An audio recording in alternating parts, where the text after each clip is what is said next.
Assalamualaikum warahmatullahi wabarakatuh. Waalaikumsalam warahmatullahi wabarakatuh. Selamat pagi anak-anak. Pagi, Pak. Bagaimana kabarnya hari ini? Sehat? Alhamdulillah sehat. Alhamdulillahirobbilalamin. Kalau pagi hari ini Allah masih memberikan kita semuanya nikmat kesehatan. Pagi hari ini kita berjumpa kembali. Insya Allah kita sama-sama akan belajar tentang materi mempertahankan kejujuran sebagai cermin kepribadian. Namun sebelum pembelajaran pada kesempatan pagi hari ini kita mulai, marilah terlebih dahulu kita awali dengan sama-sama berdoa memohon kepada Allah Subhanahu wa taala. Mudah-mudahan pertemuan kita pada kesempatan pagi ini mendapatkan ilmu yang bermanfaat. Untuk berdoa kami persilakan kepada ketua kelas untuk memimpin doa. Silakan.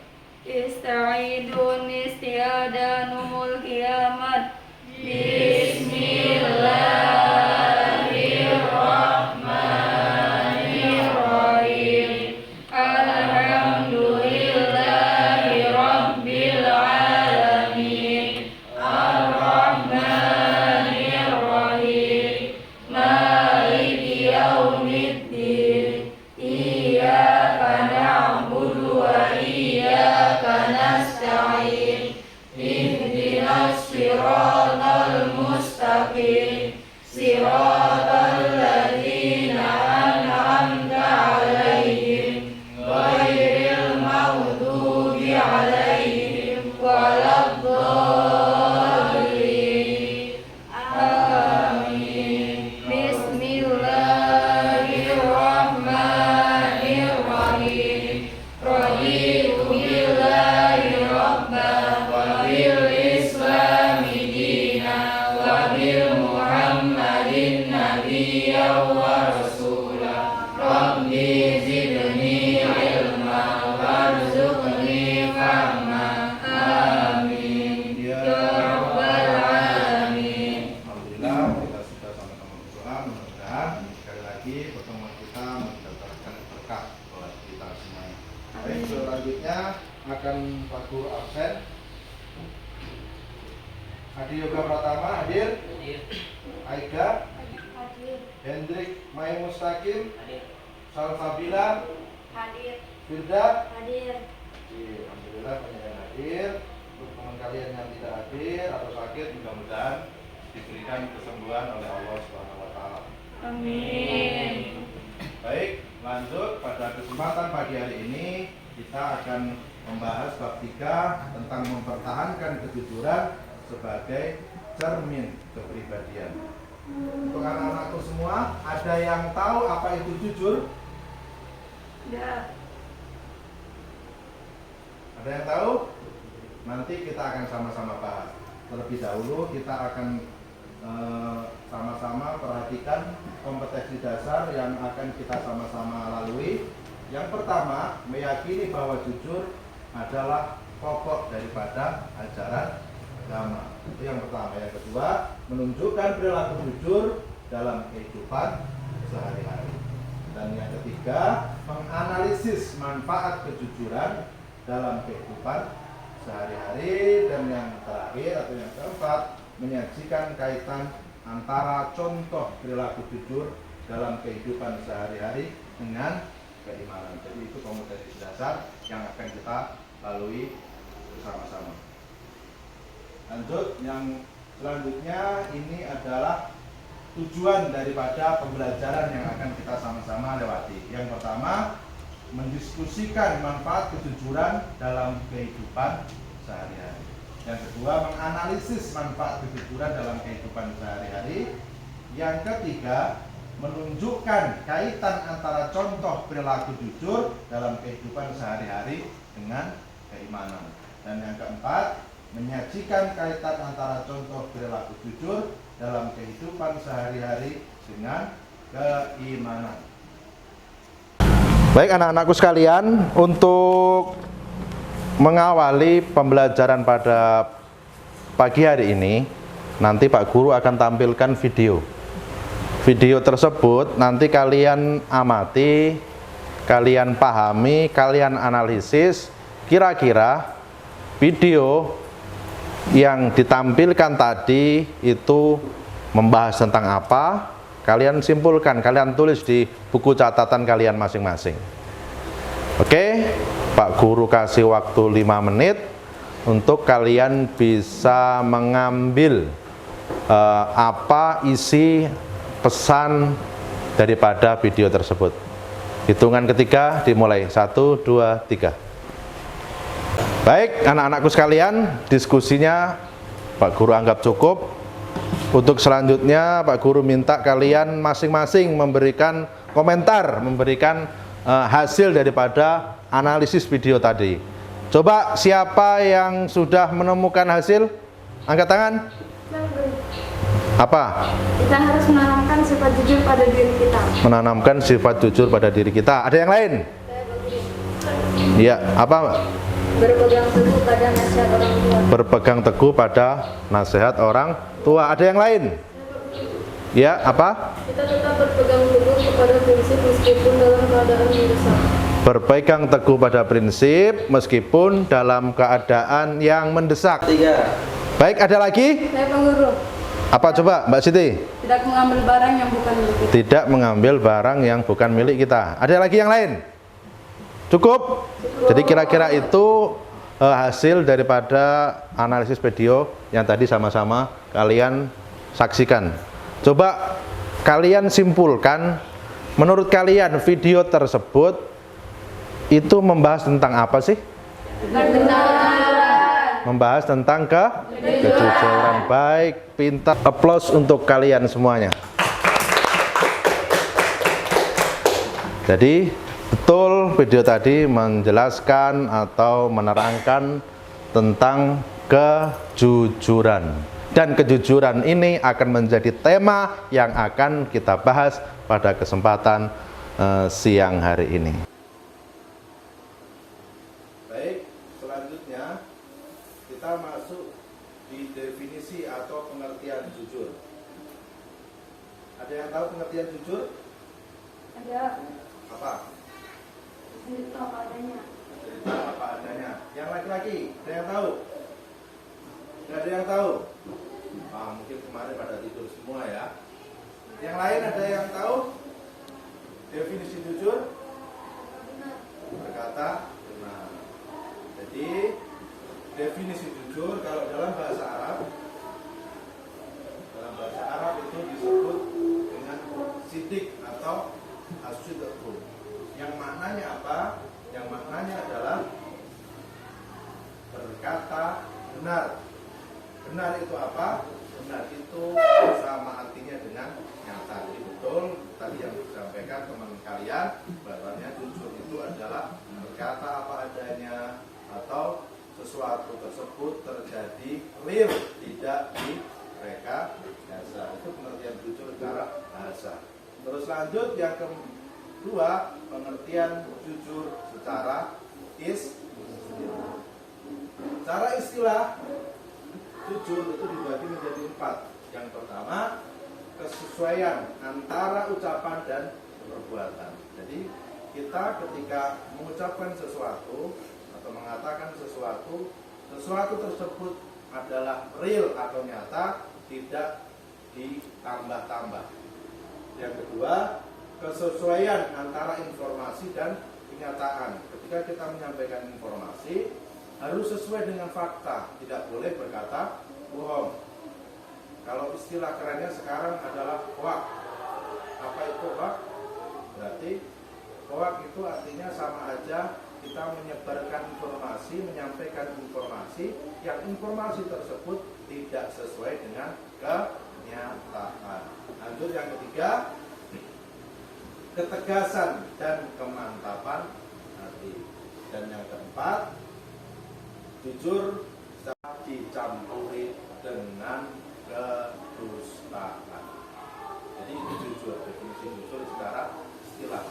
Jadi tidak boleh kita dalam kesehariannya di sekolah, di rumah, di tempat kerja, di sosial masyarakat kita harus bisa menerapkan perilaku jujur dimanapun kita berada. Ini pembagian sifat jujur. Jujur itu dibagi menjadi 3, jujur dalam niat atau kehendak atau dalam hati. Yang kedua, jujur dalam perkataan atau dalam lisan kita. Dan yang ketiga, jujur dalam perbuatan ataupun amalia. Jadi antara hati, ucapan dan perbuatan sinkron. Apa itu sinkron? Lanjut. Jadi Hujjatul Islam Imam Al-Ghazali radhiyallahu an membagi syukur atau jujur, sifat jujur itu menjadi 3. Apa itu? Imam Al-Ghazali membagi sifat jujur. Yang pertama, jujur dalam niat atau dalam berkehendak. Jadi tiada dorongan bagi seseorang dalam segala tindakan kecuali gerakannya didorong karena niat, karena Allah Subhanahu wa ta'ala, bukan karena yang lain, bukan karena ingin dipuji, bukan karena ingin disanjung. Yang kedua, jujur dalam perkataan atau dalam lisan, yaitu sesuatu berita yang diterima dengan yang disampaikan. Setiap orang harus dapat memelihara perkataannya. Jadi ia tidak berkata kecuali dengan perkataan yang jujur. Jadi barang siapa menjaga lidahnya, barang siapa menjaga lisannya dengan cara selalu menyampaikan berita yang baik, berita yang sesuai dengan faktanya, maka orang tersebut masuk dalam kriteria yang ini. Jadi menepati janji termasuk daripada sifat jujur. Yang ketiga, jujur dalam perbuatan atau dalam amalia, yaitu beramal dengan sungguh-sungguh sehingga perbuatan zahirnya tidak menunjukkan sesuatu yang ada dalam batinnya dan menjadi tabiat bagi dirinya. Jadi itu, mungkin kalian sering mendengar hadis dari baginda Rasulullah SAW yang di situ dijelaskan bahwasannya orang munafik itu, kata baginda Rasul, dibagi menjadi berapa? Menjadi 3. Betul. Yang pertama, ciri-ciri daripada orang munafik adalah apabila berkata ia dusta. Yang kedua, apabila ia berjanji ia ingkar. Dan yang ketiga adalah ketika orang tersebut dikasih amanat, diberikan amanat, dia mengkhianati. Makanya kita tidak boleh masuk dalam 3 kategori tersebut. Kalau ada salah satu daripada 3 kategori tersebut dalam diri kita, maka kita semua termasuk daripada orang yang munafik. Kemudian kita akan sama-sama baca ayat Al-Quran yang membahas tentang sikap jujur, yaitu Al-Quran surah Al-Maidah ayat ke-8. Mari kita sama-sama baca. 1, 2, 3. Bismillahirrahmanirrahim.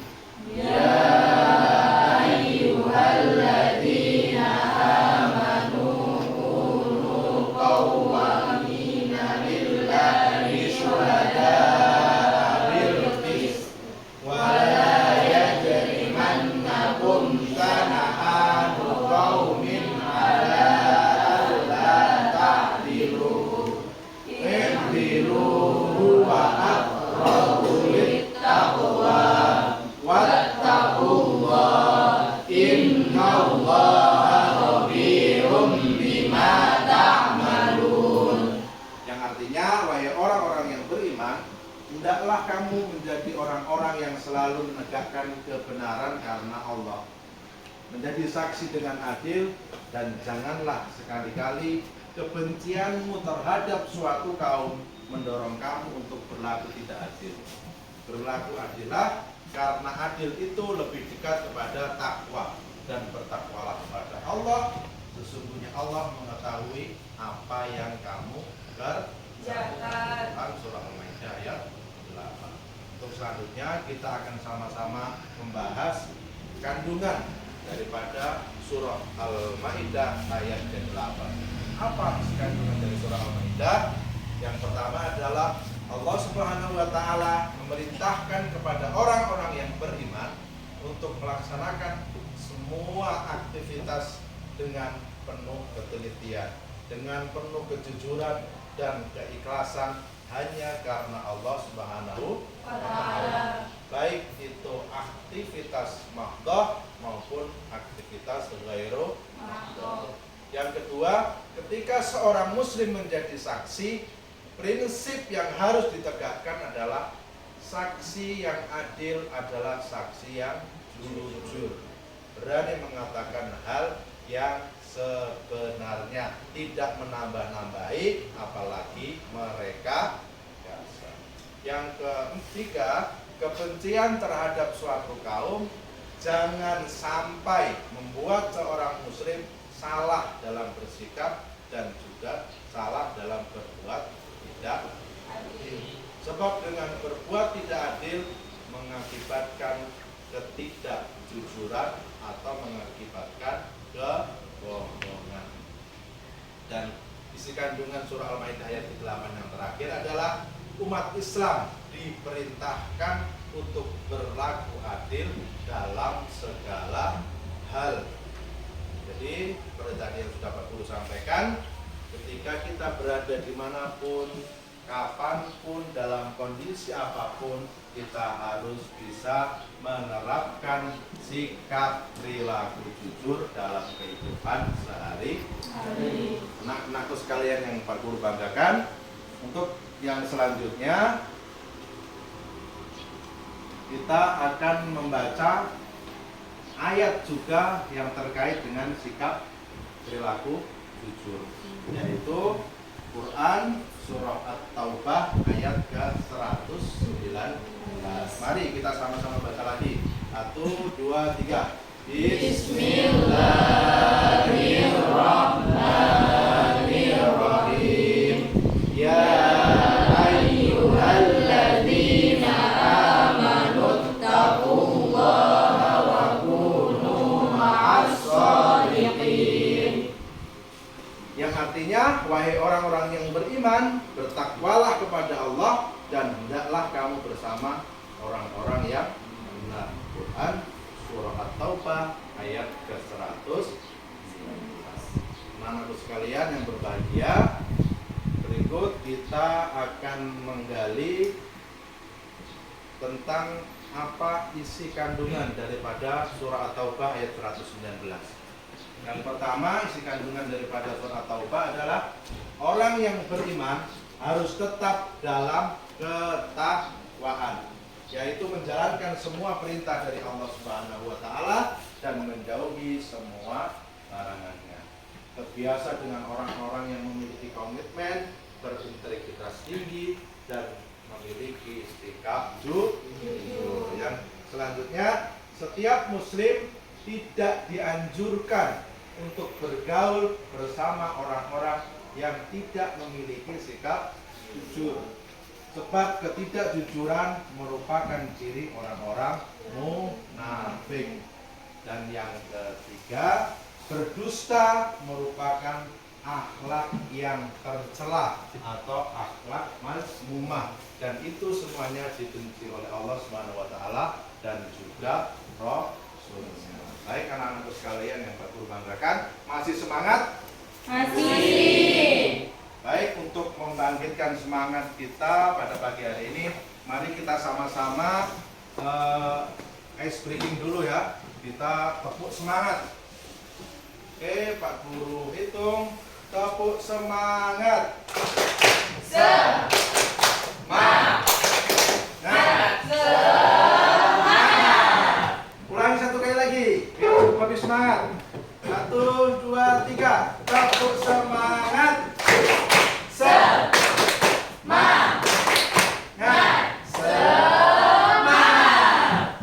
Alhamdulillahirrahmanirrahim. Mudah-mudahan selalu semangat dalam beraktivitas dan semangat dalam hal apapun. Anak-anakku sekalian yang Pak Guru banggakan, yang selanjutnya berikut ini adalah perilaku mulia yang bisa kita terapkan dalam kehidupan sehari-hari. Yang pertama adalah meminta izin atau berpamitan kepada kedua orang tua ketika kita mau pergi atau hendak pergi ke manapun. Dan kita kita harus jujur. Jangan sampai kita izin ke orang tua, pamitnya izin ke rumah teman, ternyata main dengan nggak boleh ya. Yang kedua, tidak meminta sesuatu di luar kemampuan kedua orang tua. Anakku, jadi kita harus ingat saat ini kondisi perekonomian kita di Indonesia itu sedang sulit, maka kita tidak boleh memaksakan kehendak diri kita tanpa melihat bagaimana kondisi kedua orang tua. Kita harus tahu, kita harus jeli bagaimana orang tua membiayai banyak hal. Tidak hanya membiayai kita, tapi memenuhi segala kebutuhan kita, kebutuhan di rumah, kebutuhan adik kita untuk sekolah dan lain sebagainya. Yang ketiga, mengembalikan uang sisa belanja meskipun kedua orang tua tidak mengetahuinya. Nah, ini yang sering terjadi. Ayo siapa yang angkat tangan yang biasanya kalau disuruh orang tuanya ada uang kembalian tapi tidak dikembalikan, malah dibelikan yang lain. Ada di sini? Ada, tapi kayaknya malu-malu. Yang keempat, melaporkan prestasi hasil belajar kepada orang tua meskipun dengan nilai yang kurang memuaskan. Jadi sebentar lagi nanti kalau habis ulangan, habis tes, kalian terima raport, maka jangan disembunyikan rapotnya, tapi dikasih tahu kepada orang tua. Apapun hasil daripada yang kalian peroleh, insya Allah orang tua akan menerimanya. Yang selanjutnya, tidak memberi atau meminta jawaban kepada teman ketika sedang ulangan atau ketika sedang ujian. Ayo, siapa yang ujian sering nyontek? Ayo, diam semuanya atau nyontek semuanya ini? Tidak boleh ya. Yang keenam, mengatakan dengan sejujurnya alasan keterlambatan datang atau ketidakhadiran ke sekolah. Jangan sampai izin kepada bapak ibu guru sakit, ternyata main ke tempat temannya main game. Boleh ya. Terus yang ketujuh, mengembalikan barang-barang yang dipinjam dari teman ataupun orang lain, meskipun barang tersebut mungkin bagi kita itu tidak berharga, tapi boleh jadi barang tersebut itu berharga buat teman kita. Dan yang selanjutnya, memenuhi undangan ketika kita diberikan undangan. Ketika kita tidak diberikan undangan, ya tidak berangkat. Tapi ketika kita diberikan undangan dan tidak ada udzur syar'i, maka kita wajib untuk memenuhi undangan tersebut. Yang sembilan, tidak menjanjikan sesuatu yang kita tidak mampu untuk memenuhi janji tersebut. Jangan karena kita ingin dipuji, kita ingin disanjung, maka kita janji pada teman-temannya, kalau misalnya saya seperti ini, nanti saya akan memberikan hadiah yang tidak masuk akal. Tidak boleh ya. Yang ke-10, mengembalikan barang yang ditemukan kepada pemiliknya melalui pihak yang bertanggung jawab. Jadi kalau kita menemukan sesuatu, kita harus berusaha untuk mencari siapa pemiliknya. Jangan langsung kita ambil. Yang terakhir, membayar sesuatu sesuai dengan harga yang telah disepakati. Kalau di kantin misalnya kalian beli minuman harganya sudah ditetapkan segitu, apalagi di supermarket harganya 7.000 misalnya, kita tidak boleh menawar, tidak boleh dan tidak bisa ditawar karena itu semuanya sudah ditetapkan. Anak-anakku sekalian yang Pak Guru banggakan, untuk selanjutnya akan Pak Guru sampaikan tentang kejujuran dan keimanan. Yang pertama, menjadikan nilai-nilai kejujuran sebagai prinsip hidup bagi seseorang yang beriman. Jadi kita kalau merasa menjadi orang yang beriman, maka kita harus mampu untuk menanamkan prinsip kejujuran dalam hati dan perbuatan kita. Yang kedua, kejujuran merupakan manifestasi beriman, baik itu beriman kepada rukun iman maupun beriman kepada rukun Islam. Yang ketiga, bertekad kuat untuk menghindari setiap kebohongan, pemalsuan dan juga penipuan. Jangan sekali-kali kita membiasakan diri untuk menipu atau berlaku berkata tidak jujur, karena itu semuanya nanti akan menjadi kebiasaan. Satu kali kita melakukan kebohongan, selanjutnya akan diikuti dengan kebohongan-kebohongan yang lain. Yang selanjutnya, bertanggung jawab dan memiliki integritas yang tinggi dalam memerangi ketidakjujuran. Yang selanjutnya, komitmen bahwa kejujuran merupakan landasan di dalam bersikap, di dalam bertindak.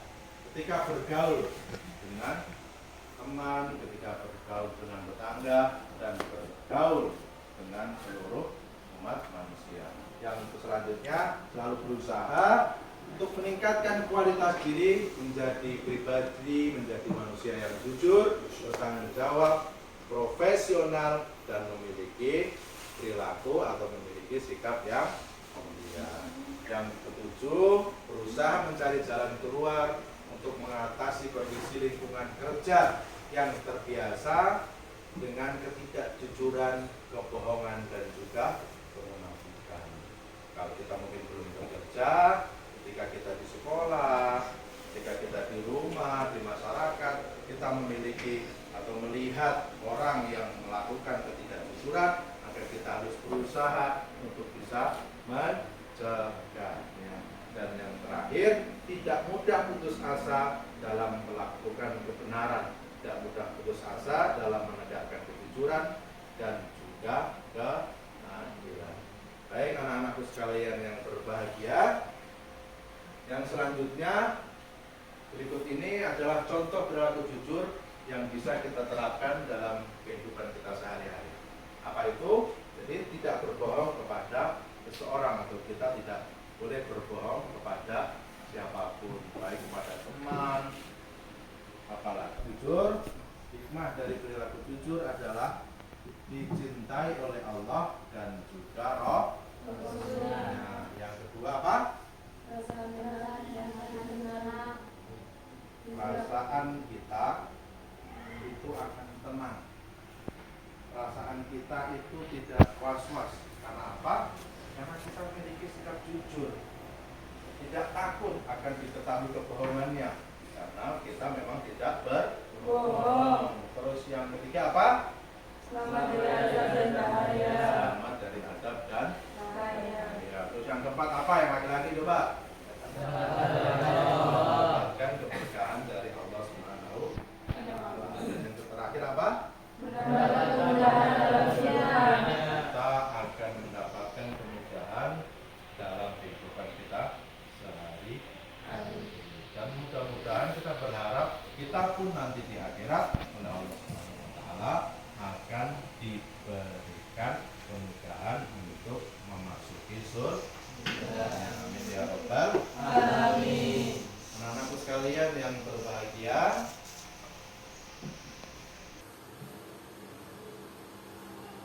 untuk pembelajaran pada kesempatan pagi hari ini, Pak Guru rasa cukup. Untuk selanjutnya nanti Pak Guru akan share di WA grup tugas. Nanti ada 2 foto yang Pak Guru share di WA grup. Terus kemudian kalian berikan komentar, kalian analisis kira-kira apa yang bisa kalian ambil dari foto tersebut. Kejadian apa? Anak sekalian, untuk pertemuan pada pagi hari ini Pak Guru rasa cukup. Mari kita sama-sama tutup dengan membaca sholawat. Sholawat yang akan kita baca adalah sholawat burda. Mudah-mudahan materi pelajaran pada kesempatan pagi ini yang kita sama-sama pelajari tadi mendatangkan manfaat atau keberkahan untuk kita. Amin amin ya rabbal alamin. Sama-sama membaca sholawat wahid bismillah salasa. Maulaya sholli wa sallim daiman abada ala habibika khairil khalqi kullihim huwal habibul ladzi turja syafa'atuhu li kulli haulin minal